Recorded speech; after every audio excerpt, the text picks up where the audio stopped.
The surviving Valorian ships gathered near the cold outer planets of the Sol system.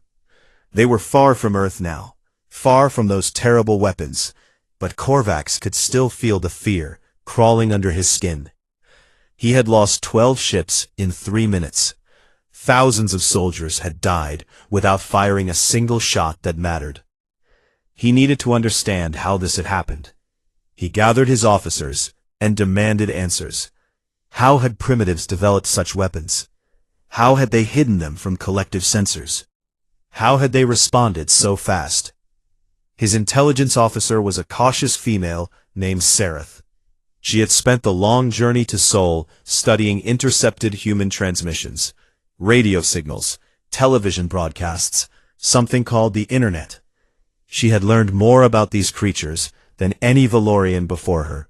Now she presented her findings, and her hands trembled as she spoke. Humans, she explained, had spent their entire recorded history at war with each other. Not with other species, with themselves. They had fought over land, they had fought over resources, they had fought over ideas and beliefs and the color of their skin. Their history was written in blood and fire. They had developed weapons of mass destruction centuries before they reached for the stars. They had split atoms. They had engineered diseases. They had created chemicals that melted flesh from bone. And they had used all of these things against their own kind. Sereth showed images from human archives. Their world wars had killed hundreds of millions. Their smaller conflicts had killed millions more. They had built weapons capable of destroying their entire planet many times over. And they had kept those weapons pointed at each other for generations. Korvax asked the obvious question. If they were so dangerous, why had they not destroyed themselves? Sereth did not have a good answer. By all logic, they should have. Any other species with such violent tendencies would have wiped itself out long ago. But humans had survived. They had adapted. They had somehow learned to control their worst impulses just enough to keep going. She showed footage from human military operations. Soldiers fighting in burning cities. Medics treating wounds while explosions shook the ground around them. Civilians picking up weapons to defend their homes. Humans did not run from danger. They ran toward it. The ancient texts had called them endurance hunters. Sereth explained what this meant. Humans could not run as fast as many predators on their world, but they could run longer. They would chase an animal for hours, for days, until it collapsed from exhaustion. Then they would kill it and eat it. Not through speed or strength or natural weapons. Through stubbornness. Through the refusal to stop. Sereth showed medical data next. Human bodies could heal from injuries that would kill any Valorian. They could lose limbs and survive. They could suffer damage to their organs and recover. They felt pain, but pain did not stop them. They had been known to fight with broken bones, with bleeding wounds, with pieces of metal stuck in their flesh. Their immune systems were equally terrifying. The planet Earth was covered in bacteria, viruses, parasites, and countless other microscopic threats. Human bodies had evolved to fight these invaders constantly. When they encountered new diseases, they did not simply die. They adapted. They developed resistance. They survived. And then there were the emotional bonds. Humans formed attachments to other creatures with an intensity that bordered on madness. Wolves that they had tamed over thousands of years. Cats that were still half wild. They loved these animals. They protected them. They mourned when they died. They formed the same bonds with each other. They would die for their families. They would die for their friends. They would die for strangers they had never met, simply because those strangers belonged to the same group. Sereth finished her report with a simple conclusion. The ancient texts had not exaggerated the danger of Earth. If anything, they had understated it. These humans were the most dangerous species the collective had ever encountered. Not because of their technology, because of their nature. Korvax listened to all of this in silence. When Seraph finished, he sat alone in his quarters for a long time. He looked at the images she had provided. Humans laughing, humans crying, humans holding their young, humans building and creating and destroying. They looked so soft. How could such small creatures be so dangerous? He called for reinforcements. 300 additional warships would arrive within 6 cycles. Until then, he would watch and wait and learn. On Earth, the humans were not waiting. Commander Nathan Cole coordinated ground forces across every continent. His soldiers trained for the invasion they knew was coming. They built shelters. They stockpiled weapons. They prepared for a war unlike anything their species had ever faced. In orbit, Admiral Stephanie Hayes positioned defense platforms and missile batteries. She had learned from the first attack. She knew the Valorians would return with more ships. She intended to be ready. In laboratories around the world, scientists worked without sleep to understand the enemy. They studied debris from the destroyed Valorian ships. They analyzed the weapons. They examined the shielding technology. A young engineer named Kevin Park made the first breakthrough. He was only 26 years old, barely out of university, but he had a gift for seeing patterns that others missed. The alien shields operated on principles that human scientists had theorized but never tested.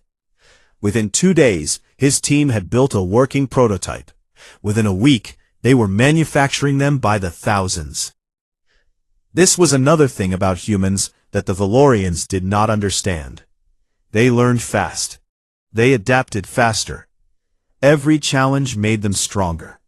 Every enemy made them smarter. While Earth prepared for defense, a small ship called the Pathfinder slipped past the Valorian blockade. Its commander was Lieutenant Commander Derek Santos, a pilot who had earned his reputation by doing things that should have been impossible. His mission was to explore beyond the Sol system, to find allies, to learn about the enemy. What he found changed everything. System after system told the same story. Dead worlds, extinct civilizations, ruins where cities had once stood. The Valorian collective did not simply conquer. They destroyed. They erased entire species from existence.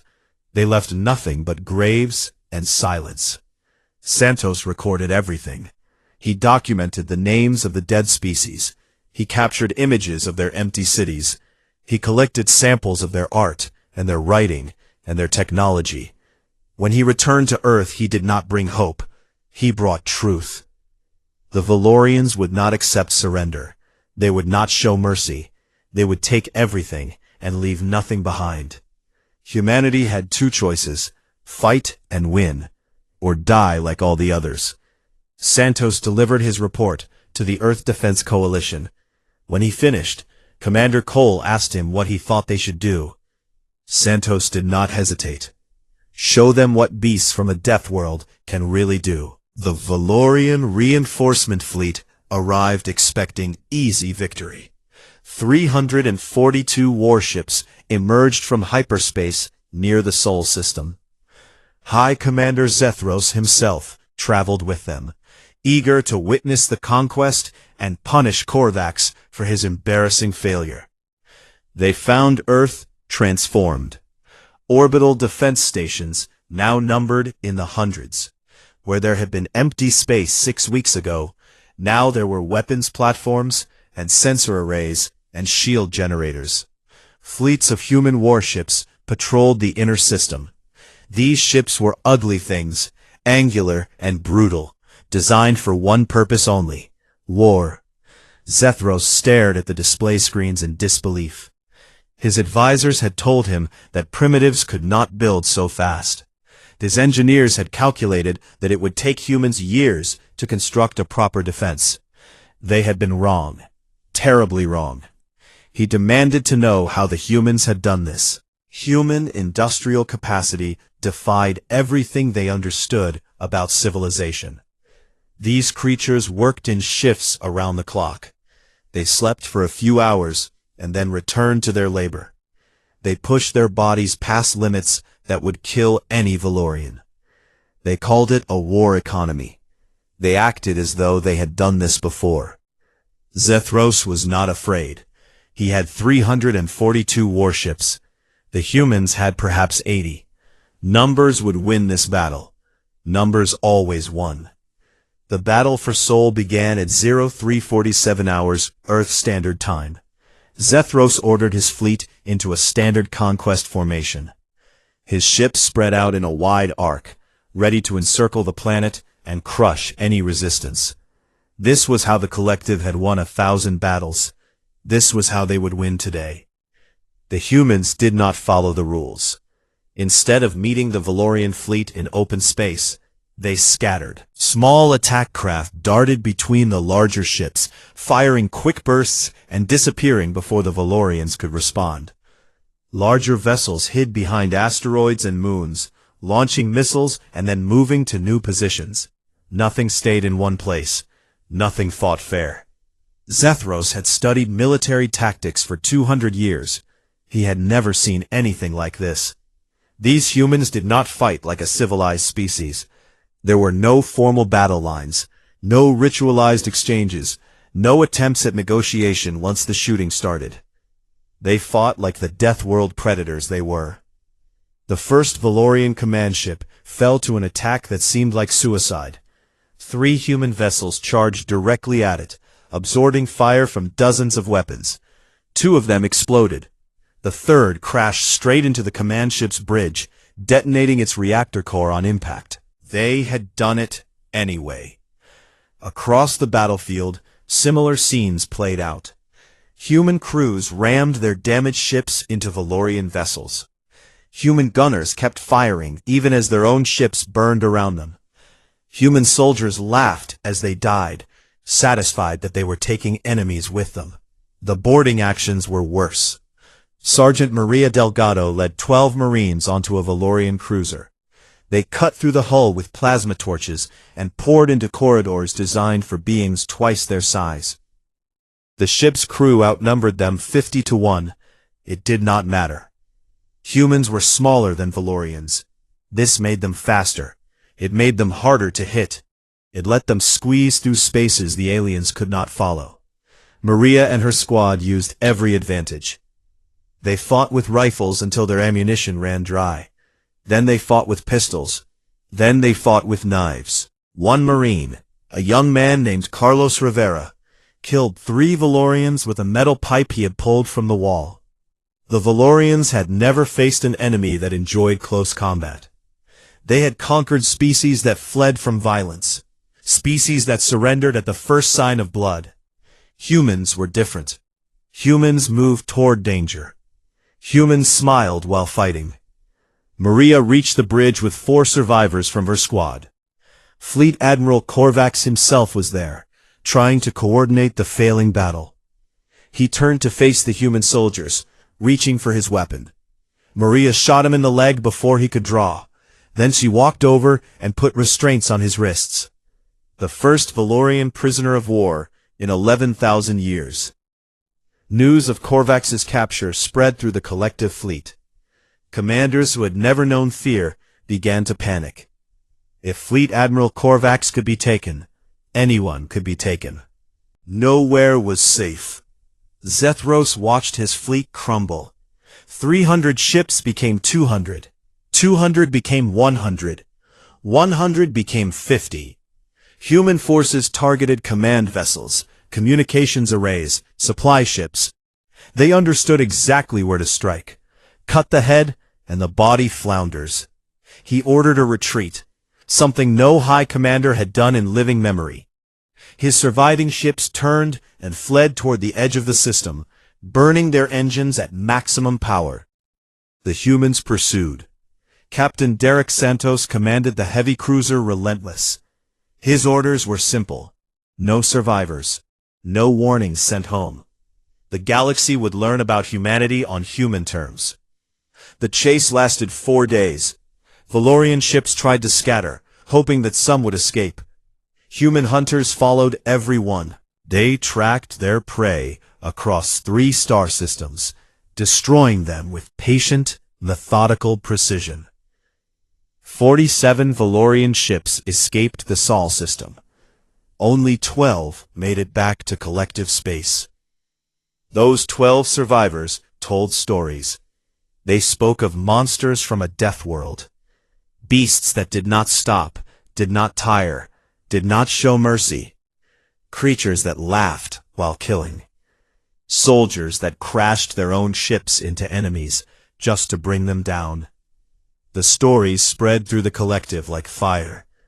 For the first time in millennia, the all-conquering empire knew what it felt like to be prey.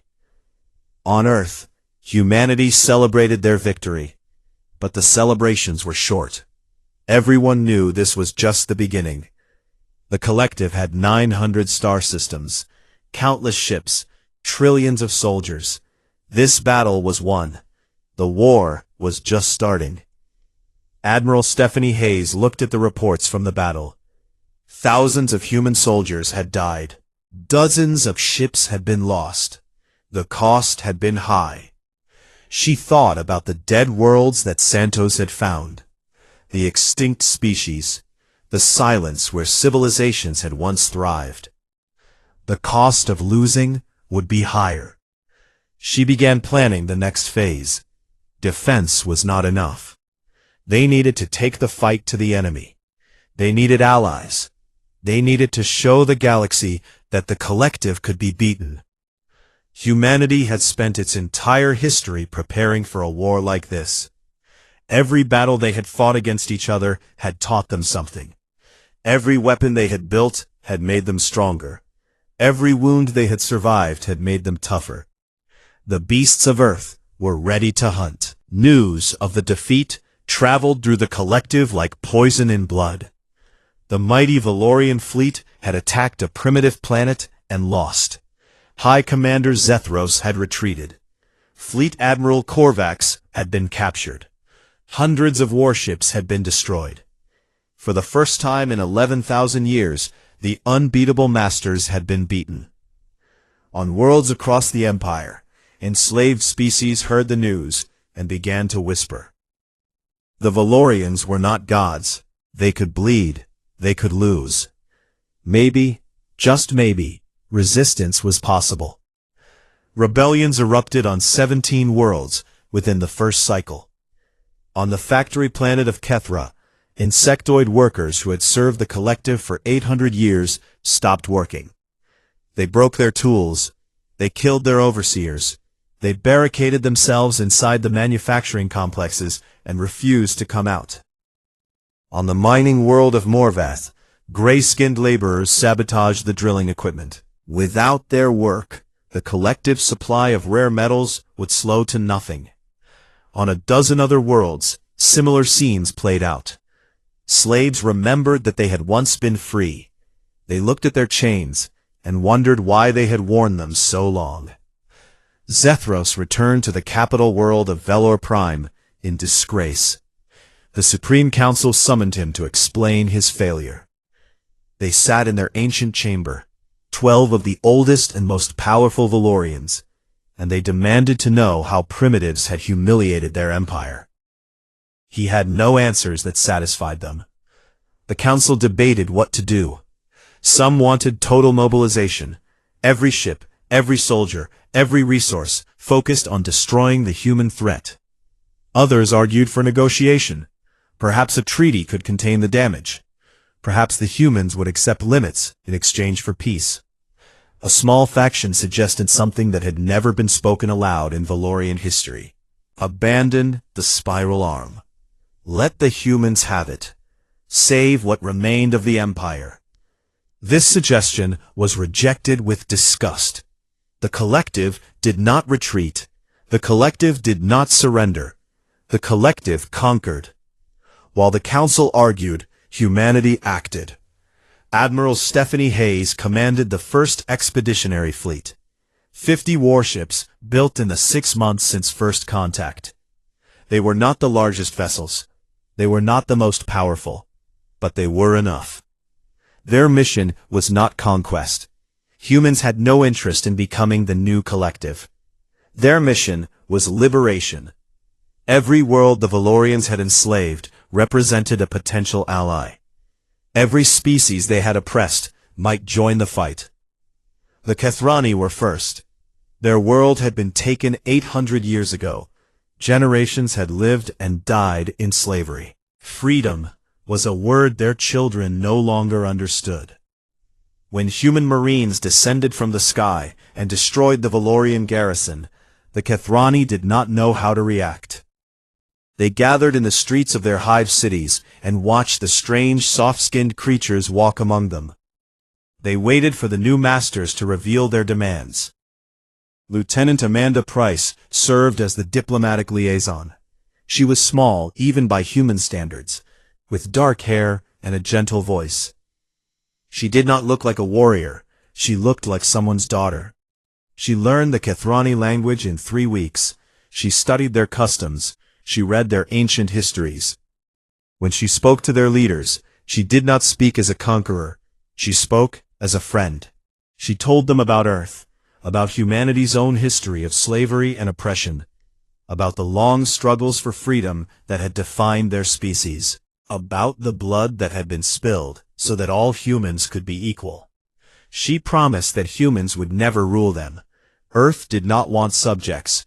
Earth wanted allies. The Kethrani had been broken for so long. They had forgotten how to hope.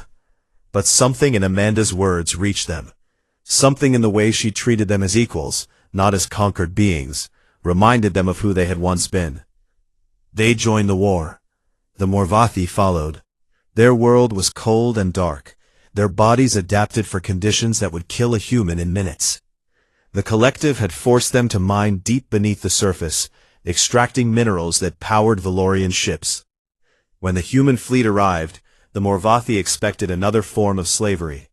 Instead, the humans offered tools, technology, knowledge, help rebuilding what the collective had destroyed. They were strange beings, thousands of small creatures that shared a single consciousness. The collective had found them disturbing and had tried to exterminate them. A few survived in hidden colonies. The humans did not find them disturbing. Human scientists were fascinated by their biology. Human soldiers were impressed by their ability to coordinate without speaking. Human diplomats treated their hive minds with the same respect they showed any individual. The Salaxians joined the alliance. Then came the Dormari. They were crystalline beings who grew slowly over centuries, their bodies shaped by the minerals of their world. The collective had been mining their planet for resources, slowly turning their home into dust. Human engineers proposed a solution: new mining techniques that would extract what was needed without destroying the planet. It would be slower, less efficient. But the Dormari would survive. The Dormari joined. Species after species rallied to the human banner, not because humanity was kind or gentle, not because humans were peaceful or easy to understand, but because humans were effective.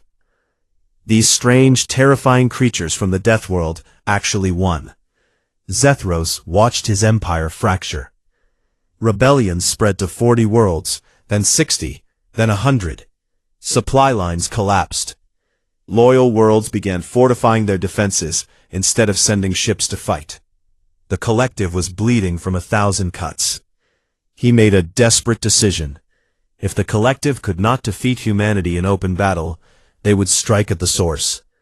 A secret fleet of 50 ships, each carrying antimatter bombs powerful enough to crack a planet's crust, would slip past human defenses and destroy Earth itself. Without their homeworld, the humans would falter. The collective would survive. The operation was planned in absolute secrecy. The ships were crewed by fanatics willing to die for the Empire. They would travel through uncharted space, avoiding all contact until they reached Sol. Then they would end the war. Zethros told no one outside his inner circle, not the council, not his generals, not even the ship captains, until they had launched. He did not know that the Kethrani had already sent a warning. The insectoid workers had discovered the plan while building the antimatter bombs. They had risked everything to get a message to their new allies. The humans were waiting, the trap was set, and the beasts of Earth were about to show the galaxy what happened when someone threatened their home. The suicide fleet emerged from hyperspace at the edge of the Sol system. 50 ships carrying enough antimatter to turn Earth into rubble. Their mission was simple: reach the third planet, deploy the weapons, end the war. The Valorian commander expected minimal resistance, perhaps a patrol or two that they could destroy or avoid. Speed was their advantage. If they moved fast enough, they could reach Earth before the humans could respond. Instead, they found the entire human navy waiting for them. 800 warships arranged in a sphere, covering every approach to Earth. Admiral Stephanie Hayes commanded from the dreadnought Constitution, surrounded by vessels from a dozen allied species.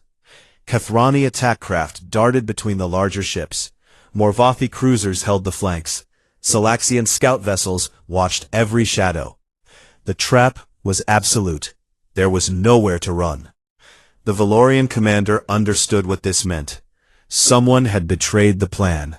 His secret mission was not secret at all. He had led 50 ships into a killing ground. He broadcast a final message to his homeworld, knowing it would take years to arrive. He spoke of duty and sacrifice and the glory of the collective. He told his family that he loved them. He ordered his ships to advance. They made it 400 kilometers before the first volley tore through their formation. The battle lasted 11 minutes. Human gunners had spent weeks preparing for this moment. They knew exactly where every suicide ship would be. They had calculated every angle, every trajectory, every possible escape route. There were no escape routes. One by one, the Valorian ships died. Their shields failed under concentrated fire. Their hulls cracked open. Their antimatter containment units were destroyed before they could be deployed. The weapons meant to kill Earth became brief flashes of light in the darkness. A single escape pod managed to launch from one of the dying ships. Captain Derek Santos tracked it with his sensors and moved to intercept. Inside was a young Valorian officer named Kethris, barely past adolescence by his species standards. The first prisoner taken since Korvax, the last survivor of the suicide fleet. Santos brought Kethris back to Earth. The young Valorian expected torture, execution, all the horrors his people had inflicted on countless others, visited upon him in return. Instead, they gave him a cell with a window that looked out on blue sky and green trees. They gave him food that did not poison him. A human doctor named Benjamin Cross treated his injuries with careful attention. Guards spoke to him without cruelty. Kethris did not understand. The collective had taught him that humans were beasts, monsters from a death world, who killed without mercy. The ancient texts had warned of their danger. The survivors of previous battles had confirmed every terrible story. These humans did not act like monsters. Weeks passed. Human interrogators asked questions about collective military operations. Kethris refused to answer. He waited for the torture to begin. It never did. Instead, they brought him books. Human literature translated into his language. History, philosophy, fiction, stories written by humans about themselves. He read about human wars, their civil conflicts, their world wars, their endless smaller battles. He read about the terrible things humans had done to each other. Genocide, slavery, cruelty that rivaled anything the collective had ever inflicted. He also read about what came after. After the genocide, there were trials. After the slavery, there was abolition. After the cruelty, there were apologies and attempts to heal. Humans did not simply commit evil. They recognized evil. They fought against it. They tried, however imperfectly, to become better. Kethris began to understand something that no Valorian had ever grasped. Humans were not dangerous because they lacked the capacity for evil. They were dangerous because they understood evil intimately and chose to fight it anyway. They had looked into their own darkness and decided to build something better. Not perfectly, not completely, but persistently, stubbornly, with the same endurance that let them chase prey across continents. The war ended 6 months later. Human fleets reached the outskirts of Valor Prime. The Collective's military was shattered. Their empire was in ruins. Rebellions had freed 200 worlds. Their economy had collapsed. The Supreme Council sent a message requesting negotiations. Admiral Hayes accepted their surrender in a ceremony broadcast across the galaxy. She stood on the bridge of the Constitution, surrounded by representatives from every allied species. She did not gloat. She did not threaten. She laid out terms in a calm, clear voice. The Collective would dissolve. Subject species would gain independence. War criminals would face trial. Reparations would be paid to the worlds that had been harmed. The Valorians asked what would happen to their homeworld. They expected occupation, perhaps extinction, as they had delivered to so many others. Hayes told them they would be left alone to rebuild. There would be observers. There would be restrictions on weapons. But the Valorian people would be free to govern themselves. Humanity did not seek empire. They sought security. They sought justice. They sought a galaxy where no species would face what Earth had nearly faced.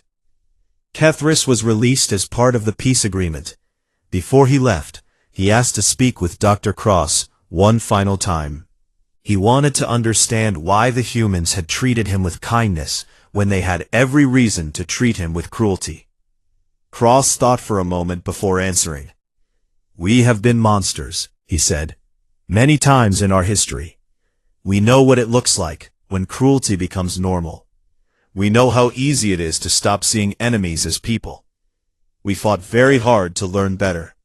We are still learning. Treating you well is not about you. It is about who we want to be." Kethris returned to Valor Prime carrying human books in his luggage. He would spend the rest of his long life teaching his people about the beasts from the Death World, about their capacity for violence and their equal capacity for mercy, about the strange contradiction that made them so terrifying and so admirable. The ancient texts had been correct. Humans were endurance hunters who chased prey until it dropped. Humans healed from wounds that would kill other species. Humans bonded with predators and drank poison for pleasure and set fires inside their homes. Every word was correct, but the texts had missed the most important truth. Humans were not simply beasts. They were beasts who had learned to be something more. They had taken their savage nature and shaped it into something that could build as well as destroy, something that could protect as well as attack, something that could choose mercy even when vengeance would be easier. That was what made them the most dangerous species the galaxy had ever known. Not because they could destroy everything, because they could choose not to. In the centuries that followed, the galaxy changed. Species that had been enslaved built their own civilizations. Worlds that had been harvested began to heal.